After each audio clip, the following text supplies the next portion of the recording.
Hakajelang balong menta kasingina kaliang kemaulay tahun Dorbar, kala kentui ke sarkar lembat ki board district, bakinom pat pak pulit ban yat patrol, haki benta jong senong maulay borok kawai. Kumba kalong menta nakaliang ke Dorbar kila penpau baka jingdon ki pulit ni ki sipai haki tegi jaka kan supen mi jingkul mar Ban light na kini ki aka barok nakaliang ki noilam senong ki steng samla bat ke Dorbar hi borok kawai kila kular bakin sim kia ban wanra eka syong sok syong sengan haka senong gatau. Seisian pan ngidon kam ye jing ko bor ye gidor barshnong seisian pan ni appeal sha I deputy commissioner ke district administration ba ye kum kalong menta sngobha banum pat pha ye ginu ki police ki ban ya patrolling ha ka shnong mulai bat kum kalong menta halagi jong shnong ngin sim khia banwan ra ya shong shu Song San.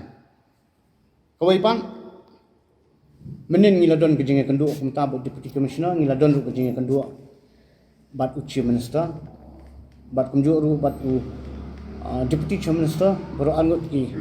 menteri badan buram, kilapan pawi kejeng sengukya. Ya kai kepala jah hal ketua sengi, hal kepala don kejeng syak ni eno,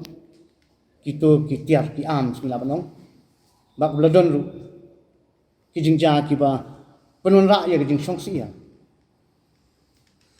Kumbang ila jua kijing ya keren bat chief minister bat EDC mene kijing elang ru ngilai perhan. Bangin ai ka appeal syak itu ki khun samla. Kiba hoi ha tu kadi kapur jong kijing dom ha tu sni. Kadi kapur kaba kijing dom ka kiu. Kila kumle ya kai ka bakile. Kumtamane hak jingilang ngilay keren melay thir bha kalong bangin kerpa jiki bakin sngubha banwan syakmat pentip haginu kinu kibrio ki bafila ban syania la kalong kilang basnong la kalong hai MLA la kalong MDC